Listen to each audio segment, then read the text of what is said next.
Cože?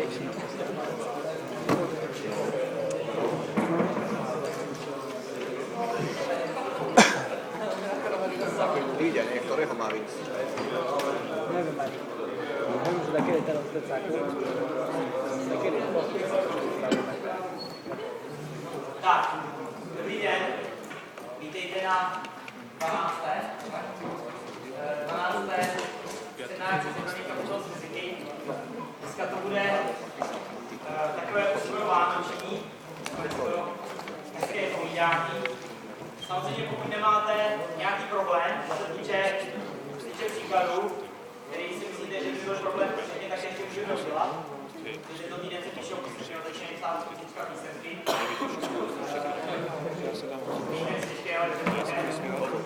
A pokud ne, tak já jsem vám slíbil, že bude dneska takový úvod do kvantové fyziky, i když uvidíme, jestli stihneme celý úvod do kvantové fyziky, protože dneska ještě my musíme právě si říct vlastně to, co jsme se teďka řekli, na celý ten semestr, jak souvisí s tím, co souvisí s tou kvantovou fyzikou, jak se souvisí s tím vším, co jako nám čeká, nebo o čem je zbytek knihy.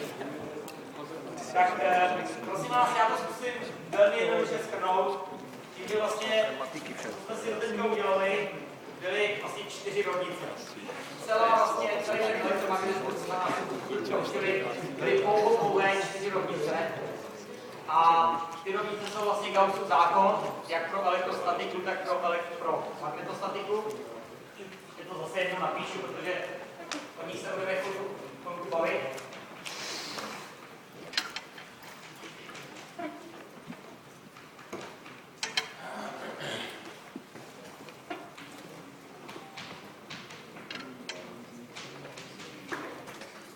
Ano, takže to je Gaussův zákon pro elektrostatiku, to je Gaussův zákon pro magnetostatiku. Ano, to říká, že to uzavřenou plochou je roven čistě náboje, které jsou uvnitř toho až na nějakou konstantu. Toto naopak říká, že neexistuje magnetický náboj, to znamená magnetický monopol, a ty věci očávají magnetický uzavřený. A to vlastně říkají Newtonovy zákony.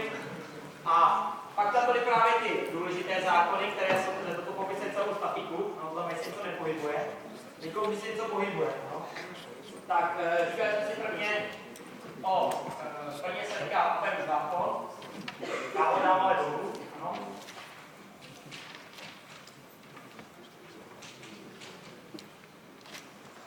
Tak, ten tady vystupoval nějaký minula krát i. Ano, a říkali jsme si, že ještě to říkali jsme, že to Maxwellovi, tam přišel, jak tam božil, výborně. Tak pokud jsme to tam udělali, tak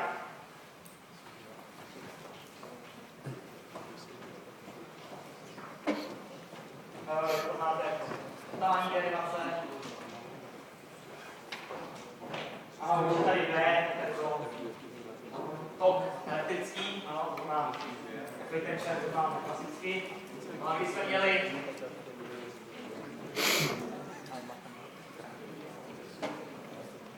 elektrické pole, jsme zjistili, že to je rovno.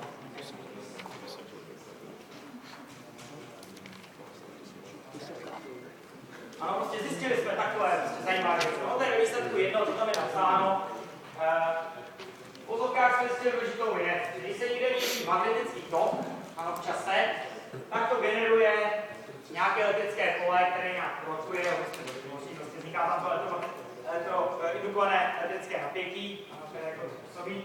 A podobně právě jsme zjistili vlastně ten Ampérův zákon, že když je ten proud, který se pohybuje, tak vzniká magnetický pole, nebo se nám bude mít zase ten magnetický tok, aby to prostě bylo, právě krásný konzistent. Že kvůli tomu, že neexistují ty magnetické monopoly, tak tady není něco, co by se podobalo jako proudu magnetických monopolů, to neexistuje, že to tam není.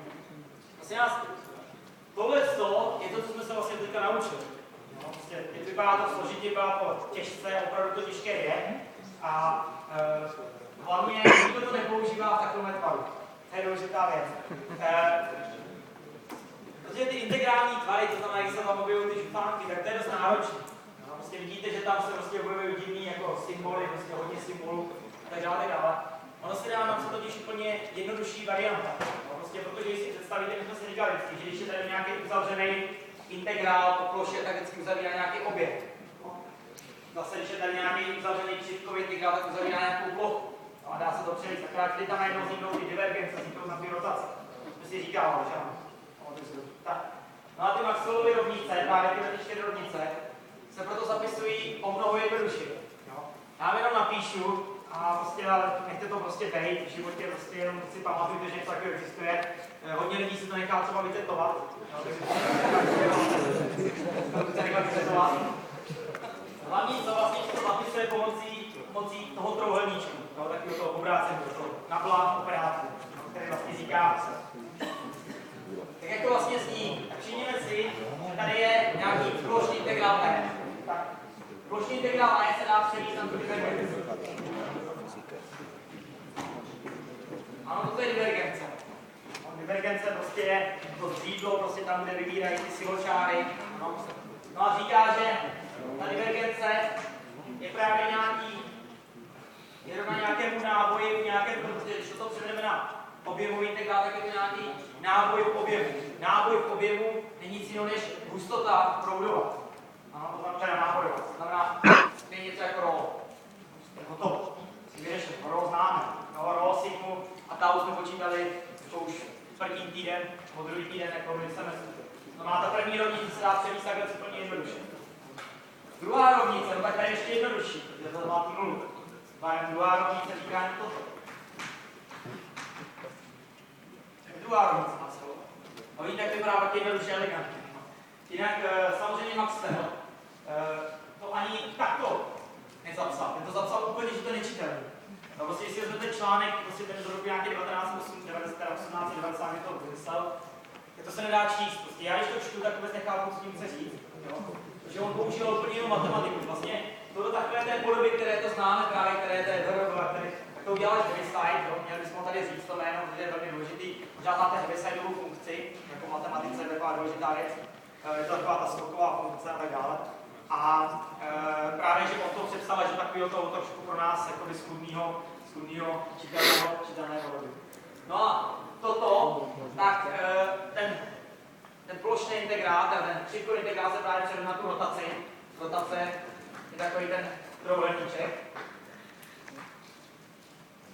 No, a zase tady pak už tím pádem není, že toto je tou plochou. To znamená, tady už nemusíme dělat tou plochou, protože se nám do plochu povedlo. A co to tady zůstane, je tady prostě jenom mínus B krát dt. Ještě navíc parciálně, protože prostě podle ní s ničím jiným už to prostě není. Nebo ta funkce může být do funkcí i prostoru, to znamená x, y, z, no to b, víme, že to je vektorová veličina. To znamená, že opravdu to, co nás jediný zajímá, je ta derivace podle t, protože nebudeme tam, no, ten je opravdu funkcí jenom t. No, jako ten prostě nás zajímá jenom sestavní tokově. Ale za to funkce to b, to může mít i prostě podle toho, kde jsme v jakém bodě, jako to tam je ta parciální derivace. Ničím se to neřeší. No, je to prostě kvůli té funkce více promění. No a stejně to dopadne s tím Ečkem, v tom třetím vztahu. Akorát, že tady se teda objevuje ještě navíc. Zase, když je tady nějaký proud stažený na tu plochu, tak proud stažený na plochu není nic než proudová hustota. No a pak už je tam zase jenom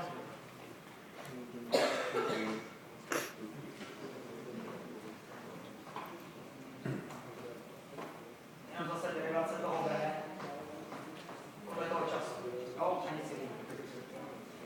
Ty konstanty, je zajímavé, že když si vezmete starší učebnice, tak ty konstanty budou úplně jinak, y0, y0. Oni totiž ty konstanty, ono se velmi často zavádí jednotky, které nejsou SI. A když zavedete jednotky, které nejsou SI, tak právě tyhle ty čísla, tam jako ty konstanty tam vůbec třeba nemusí být. To je takový typický, prostě ty lidi si to zvolili trošku blbě, jo? Ale historicky jsme se to snažili dodržet, prostě, že používáme metry, kilogramy a takové věci. Tím pádem tam se pořád objevují tyhle ty jednotky jako μ0, y0, jo? No, to je vlastně to. Tak proto tyhle ty konstanty právě jsou čistě jenom kvůli tomu převádění do toho SI. No, teď si o to budeme povídat hlouběji. Budeme se o to povídat hlouběji, protože dobře, tak ten Maxwell prostě našel tyhle ty rovnice a prostě doplnil tam všiml si, že vlastně jsou jakoby souborem jednoho a toho samého. Vlastně doplně tam teda ten člen, který to právě krásně spojil všechno, vlastně do té doby to byly úplně zvláštní zákony. A to, že to spojil dohromady elektřinu a magnetismus. No, to bylo velmi důležité spojení vlastně v jeden obor, elektromagnetismus. No. Ale nejenom tyhle ty dvě věci spojil dohromady, právě ten jeho přínos pokračoval dál, protože samozřejmě do té doby se studoval taky velmi už jako intenzivně optika. No, optika byla zase prostě, to studovali úplně jiný fyzikové a nebylo jako vůbec jako potuchy, co to vůbec to světlo je. My se dneska pokusíme si říct, co to vlastně to světlo je, no, což je velmi složitá věc a vidíte, že historicky se to hodně různorodí a nakonec to dopadne úplně šíleně. No, takže nakonec je to ta historie. To znamená, první, kdo odpověděl na otázku, co to je světlo, tak teda první, kdo se pokusil, byl Newton. Newton tvrdil, což byl obrovský fyzik, že jo, prostě to asi víte, tak ten tvrdil, že to jsou kuličky. To jsou prostě kuličky, které jsou tak malinký, ale prostě jsou to kuličky. No tak dobře, tak se říkali, tak asi jsou to nějaký kuličky, prostě zatím jako nic moc jako nám to neříká, těžko se chytali, nic se s nimi nedalo moc dělat. No ale pak právě přišel ten Maxwell, ty kuličky to teda jako, to bylo vůbec nebylo ničím podložený, prostě on jenom řekl, že to jsou kuličky a protože to byl slavný fyzik, tak mu všichni věřil. No to bylo jako s tím Aristotelem, že jo, se říkal Aristotel, vlastně, tak to byla pravda, i když to vůbec pravda, a vlastně nikdy, to je zajímavé, že největším filozofem všech dob se dá říct, že je ten Aristoteles, jo, že to vlastně všechno, co řekl, bylo přesně obrácené. Úplně to byl vlastně nejhorší věc, co šlo, protože ono 2000 let absolutně prostě zabetonoval jakoukoliv vědu. No to je právě, to je hrozně zajímavé, jo, prostě, že všechno, co vlastně on řekl, bylo přesně blbě, jo, to je nejhorší, co můžete udělat, prostě, že někomu věříte, jo, ani mě nevěřte, prostě, všechno si toho věříte. Věřím, že prostě vědět to, co povídáme, tady odvozujete všechno, ty Maxwellovy rovnice. A teď, co ten ale Maxwell právě, tak který jako říkal, tak to je nějaký divný, to už teda jako prostě tak zkusil prostě udělat úplně takovou základní věc, že začal si matematicky hrát s těma rovnicemi. Prostě jsou to rovnice, které popisují elektřinu a magnetismus. To znamená, on vzal prostě ty rovnice a zkusil je nějak dát dohromady. A teď si říkáte, jak se to dá dohromady. Dá se to dát poměrně jednoduše. Prostě v začátku si zvolíte nějaký jednoduchý píseček, na kterým se budete hrát. Prostě vždycky, jak děláme nějaký píseček, nějaký prostě kartelský soudný systém a tak dále. Tak on si zvolil úplně nejjednodušší prostor, ve kterém se snažil řešit tady ty rovnice. Ty rovnice samozřejmě jsou složitý. No. Ještě, když má teda nějak dohromady, to jsou nějaký parciální diferenciální rovnice, to je dost náročné. Tak ale on si vzal prostě prostředí, který je hrozně jednoduchý. A to je vakuum. Prostě vakuum je hrozně dobrý tím, že tam nejsou žádný nábory. To znamená, tady je nula. No, že tam byla nula. Prostě pro vakuum je tady nula. Protože tam náboj nemůže být. Když tam není náboj, nemůže tam být ani pro. Taky tam nemůže být. No. Špatně to není, prostě jenom prostě si vzal vakuum. No. Teď zajímavý, co objevil. Tak, tyhle ty dvě rovnice jsou takový pomocný při tom, co on objevil. On vzal tyhle dvě rovnice, tuhletu a tuhletu, a zkusil je dát dohromady. Všimněte si, že pardon, tady mám chybu. Tady mám chybu. Tady má být samozřejmě E. Ne, myslím, že to někdo všimli. A tady samozřejmě má být B. Jo, to bylo ten, jste si to odlozovali. Tady musí být E. Pardon, volám se úplně, nevím, proč jsem to napsal. Tak jsem o tím nepřemýšlel, teď to koukám. No, tam má být prostě samozřejmě, aby to bylo EE, no, tak tady je EE. Tady BB, jo, a to se mění samozřejmě kříže. Omlouvám se, to vůbec nevím, proč jsem to napsal, asi jsem nějak nepřemýšlel. Ale můžu vám tvrdit, že to bylo skladné. Tak, takže teď se na to podívejte právě, jak jsou ty rovnice, jak jsou prokřížené. Ano, jak oni jsou prokřížené. Prostě jak tady je E, a říká to, že když měníme magnetem, tak prostě říká E. Tady to se tvrdí, že když je B, tak když se mění E, tak říká B. Takhle křížem proti sobě. To znamená, on vzal ty dvě rovnice a rozsadil do sebe. No, to musí trošku jako udělat nějak šikovně, musí se udělat nějaká rotace, no, to znamená prostě identity a takové věci. A zjistil z toho jedna neuvěřitelná úplně zajímavá věc. Tyhle dvě rovnice dají jednu rovnici, která byla do té doby hrozně známá, prostě už ji prostě znali lidi. No. Zajímavý, že ji znali prostě z normální mechaniky, když komunujeme o vakuum. Říkáme prostě, jak se chová ty rovnice, jak se chovají vakuum. Najednou vyšla pro strunu, jo, prostě pro vlnění a pro takové obyčejné věci. Prostě. Když tam mám rovnice vlnění, no možná si pamatujete rovnici vlnění jako její řešení, no, nevím, jestli si pamatujete, jak vypadá rovnice vlnění. Rovnice vlnění říká, že tam je, no nevím, jestli to bez vás jsem psát, protože to je pro vás jako, už jako trošku jiné, ale prostě říká to, že tam máte jako druhou derivaci podle prostoru, já třeba podle x, se nám to pohybá podle x, ano. Pak je tady druhá derivace podle času. A tady vystupuje něco jako 1 / nějaká rychlost na druhou. No a teď je, a to se rovná 0 samozřejmě.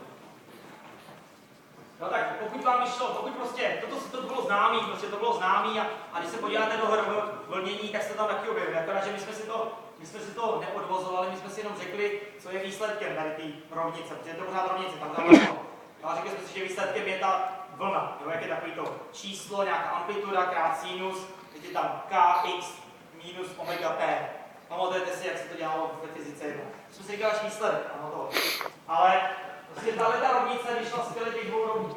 No a teď pro co? Ale důležité je, co je tady. Tady vždycky nahoře je právě to, co se vlní. Ano, to znamená, když tam byla struna, tak se vlnila struna. Když tam byla prostě voda na hladině, tak se vlnila voda na hladině rybníka a tak dále. Ale tady bylo neuvěřitelné, že se vlnilo E. Bylo tam E. A nebyly se ty rovnice vzaly obráceně, se stalo to E a dosadilo se sem, takže tam dostalo BB. Tak to stejně se dostalo pro B. Byly tam obě možný varianty. A to pro to lidstvo bylo něco úplně divného, pro toho Maxwella. Prostě představte si, že celý život prostě se učíte ve fyzice, prostě studujete, se učíte o vlnění. Prostě víte, jak vlní se voda na to, ale vždycky se vám vlní něco. Do té doby prostě se vždycky něco vlnilo. Prostě vlnily se atomy, ty molekuly té vody, vlnily se prostě nějaký struny, prostě nějaká, prostě vždycky nějaká hmota se vlnila. A teď najednou vám vyšlo, že prostě vzal vakuum a stejně se tam vlnilo. A navíc to, co se vlnilo, je elektrický pole nebo magnetický pole. A teď to zajímavé právě je, že to elektrický pole vznikne díky tomu, že se mění to magnetický pole. To magnetický pole vzniká díky tomu, že se vlní to elektrický pole. To znamená, jedno indukuje to druhý. To znamená, jakmile někde vzniklo to E, tak hnedka zatím vzniklo B, potom B vzniklo zase E, potom vzniklo zase co jsem říkal posledně? B. A takhle se to prostě pořád střídá a vlní se to.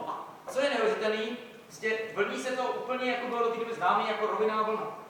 Prostě, když prostě hodíte nekonečně dlouhou tyč do vody, taková pěkná věc, tak vám vznikne rovinná vlna. Jo? Ale nebojte, funguje to obráceně, vlastně, že když hodíte jenom kamen, tak vám vznikne vodová vlna, no tak to je možný, taky tak se to mohlo být.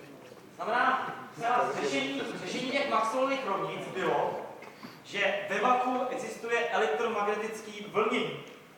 Teď, co to je právě to elektromagnetické vlnění? To elektromagnetické vlnění není nic jiného, než co si ten Maxwell úplně samozřejmě domyslel, prostě, že to je světlo. Že samozřejmě do té doby byl obrovský problém, vlastně jak to světlo z toho sluníčka sem dojde. Když to vesmíru by jako mělo být to vakuum. No vyřešilo se to hrozně jednoduše, řekl se, že vakuum tam není. Řekl se, že tam je takzvaný éter, a éter je všude kolem nás. Éter je prostě nějaká substance, byla v té době myšlena jako substance, která právě se vlní a přenáší to světlo. I ten Maxwell to tak prostě podal. No, prostě všude je ten éter a éter je prostě přenáší to světlo. Samozřejmě zjistil se, že žádný éter neexistuje, prostě je to totální smysl, prostě když jsme do toho vesmíru se konečně dostali, jsme zjistili, že tam opravdu nic není, jo? A prostě opravdu to, co se vlní, je pole. Prostě není to hmota, ale je to pole. To bylo prostě nás první prostě úplně důležitá věc, že vlastně on teda začal tvrdit, nehledě na to, jestli to teda byl éter nebo nebyl, tak začal tvrdit, že světlo je elektromagnetický vlnění. Prostě je to jenom to, že jedna složka produkuje druhou. Teď, jestli nad tím hodně hluboce přemýšlíte, tak byste měli přemýšlet úplně jako nádherně. Já ukážu, jak ta fyzika je nádherná. Představte si, co teda se vlastně děje, jak vůbec, jo, tak teď prostě, až půjdete ráno, prostě vylezete ven, kouknete se na sluníčko, tak si zkuste uvědomit, co vlastně jste teď zažili. Vy jste zažili to, že prostě jadernou fyziku jsme ještě nedělali, prostě ve slunci vznikne jaderná fúze, prostě proběhne tam úplně něco neskutečně složitýho, prostě vznikne obrovské množství energie a elektrony, prostě, které jsou v tom sluníčku, prostě se rozkmitají. Rozkmitání těch elektronů způsobí, že se rozkmitá elektrický pole rozkmitá Bčko, rozkmitá Ečko a takhle se to začne šířit tím vakuem, až vám to dopadne do toho vašeho oka, ve vašem oku to rozmytá elektrony, které máte v tom čípku nebo v té tyčince, ty se rozmytají, tím pádem zase vznikne indukovaný elektromagnetický proud, který vám vlastně dojde do mozku a mozek to zpracuje jako to, že se díváte na sluníčko. Jo? Takhle vidím já svět. No, prostě jako složitější. Ale prostě nás to je něco neuvěřitelného. Tohle to opravdu, když si tohle uvědomíte, vlastně jak něco složitého, jako je světlo, vlastně je ve výsledku úplně jednoduchý. To je prostě jenom vlnění. No? A právě tím se vyšel hrozně ty problémy, co se tam vlastně vlní. Vlní se jenom elektrický a magnetický pole. Čistě pole. No, pole prostě nemusíte tam nic mít a může se šířit těma bakterie. To bylo bomba. Ale že tam i ta energie je docela velká. Tím pádem ten Maxwell udělal další hrozně důležitou věc, že vlastně kromě toho, že spojil elektřinu, magnetismus, tak spojil i vlastně optiku.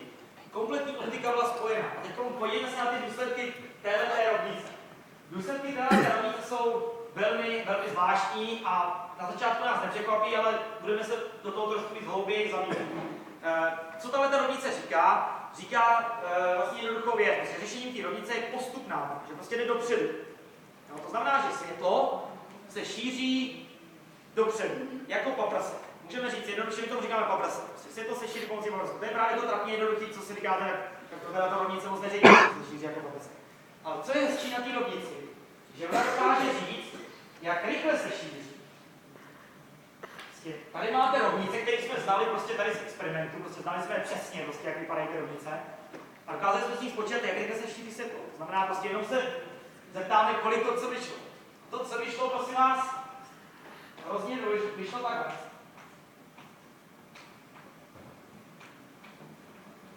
Vyšlo takhle jednoduše. Je to prostě ty konstanty, které tam prostě byly daný blbě, jako mám, tak řekli, že to C dopadlo jako 1 odmocní na minula epsilon 0. Minula je prostě pořád ta permittivita vakua, epsilon je pořád ta permittivita magnetická permeabilita. Ano. Tak, to znamená, jakoby nic jakoby závratného, ale prosím vás, teďko je zajímavý, když to spočítáte, kolik to vychází, tak vám to vyjde docela velké číslo, jo, zkuste si to dát do kalkulačky, vyjde vám to asi přibližně 3×10⁸ metrů. Co vám to vyjde nějaký 2, 9, 9, něco blablabla, ale přesný číslo vám to vyjde, protože my známe ty konstanty úplně přesně. To znamená, my známe i to číslo C úplně přesně. A je možná zajímavé, že když se podíváte do tabulek, dozadu, do knihy, tak je tam napsáno, že rychlost světla, jako všechny konstanty, Planckova konstanta, všechny konstanty, o kterých se budeme někdy bavit, tak prostě jsou vždycky nepřesný. Jo, prostě tam vždycky plus, minus, třeba na 10. místě. A rychlost světla je to číslo a závod se napsáno přesně. No, žádný prostě jde to. To je kvůli tomu, že my ho umíme vypočítat totiž, tu rychlost světla. No. Co je úžasný, když uděláte experiment, tak vám to vyjde úplně stejně přesně. To znamená, možná to někoho překvapí, že prostě rychlost světla vlastně není nic složitýho. Prostě rychlost světla už ten Maxwell ji znal, prostě kolik je. Moc tomu nevěřil. No, moc tomu nevěřil. Jo, prostě, že by rychlost světla byla konečná. No. Ale dobře, říkal budíš, je to stejně velká rychlost, proto to asi jako nedokáže změřit. No jo, jenže tak teď si říkáte, tak dobře, tak jestli je rychlost světla konečná, což ty rovnice říkají, tak zkusím takový jednoduchý experiment. Zkusím běžet proti rychlosti světla, jo? A zkusím, kolik naměřím, ale pak poběžím jako s měřákem jako po směru rychlosti světla a zkusím, kolik změřit. Jo, je to něco podobně, když se prostě, co chcete radši, prostě jet autem a střetnout s druhým autem, který je stejně rychle, nebo prostě jet autem, který vás se střelí zezadu, když jedete. Samozřejmě to, co vás se střelí zezadu, kdybyste měli naměřit menší rychlost, tím pádem méně by vás to mělo rozdrtit. Jo? Samozřejmě pokud tam není asi nějaký sloup nebo něco takového. Ale chápete jako ten smysl. Prostě ta rychlost, prostě se člověk by řekl, jako na první pohled by měla být relativní. To znamená, mělo by docházet k tomu, že prostě když se pohybuju proti světlu, tak prostě naměřit větší rychlost, než je to toho, když se pohybuju po směru světla, tak bych měl naměřit menší rychlost. No, tak samozřejmě to bylo známé už od Galilea Galilei, který udělal tzv. Transformace, jako prostě souřadnic, prostě, že když se pohybujete, kolik vám má být rychlost. No tak se to vzalo a ty transformace, to jsou hrozně jednoduché transformace, prostě to je jenom jako, že když se pohybujete konstantní rychlostí ve směru osy x, tak y se rovná y s čárkou, jako v jiný soustavě, z se rovná z s čárkou, t se rovná t s čárkou, to znamená čas plyne stejně. A jenom vlastně řekněte, že to x se rovná x plus v krát t, tohle to, jak se teďka pohybuje. Je úplně trapná věc. Prostě takový, co se nás prostě úplně, na to jsme v běžném životě zvyklí. Tak když tyhle ty transformace vezmete a dosadíte do těch Maxwellových rovnic, tak zjistíte, že to nefunguje. Prostě, že ty transformace, říká se tomu invariantní, prostě jakože prostě ty transformace prostě nefungují pro tyhle ty rovnice. To bylo něco hrozně zvláštního, prostě dobře, tak, ale jako nikoho tomu v životě netrápilo, protože mechanika, jo, prostě bylo úplně nic jiného než Maxwellovy rovnice, elektromagnetismus. A já se omlouvám, nebudu hodně povídat, kdyby to někoho nebavilo, moc to neřekneme dneska, ale bude to hodně zajímavý vyprávění. Takže kdo chce, tak klidně odejděte, nebo to si omlouvám se dopředu. A prostě musí to být takzvaný invariantní, to znamená prostě, když se pohybuju prostě v jedné soustavě, převedu se do druhé, tak to musí prostě být stejný, tomu se říká invariantní. No, to je takový základní prostě věc. No. Tyhle ty rovnice nebyly invariantní pro ty Galileo transformace, pro ty normální transformace, co jsme byli zvyklí. Co je jednoduchý, prostě když máte matematiku, tak samozřejmě dokážete najít ty transformace, pro které to má fungovat. No, prostě dokážete matematicky říct, jak ty transformace musí vypadat, aby to fungovalo, aby fungovala invariance.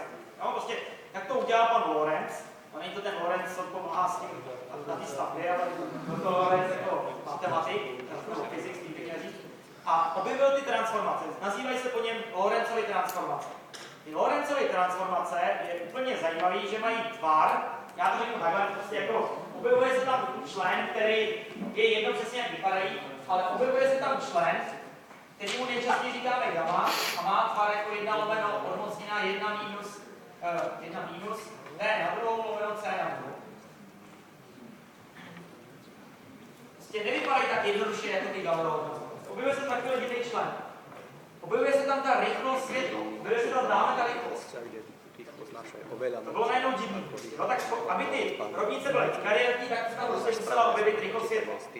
Navíc ta rychlost světla dělila tu naši rychlost. To znamená, samozřejmě každý matematik nebo každý vidí, že aby to bylo nějaký reálný, tak prostě nikdy nemůže to V být větší než to C. Jak by to bylo západná odmocněna. Znamená, z těch rovnic vyplynulo, že nikdy se nemůžete pohybovat větší rychlostí než vždycky V musí být menší než C.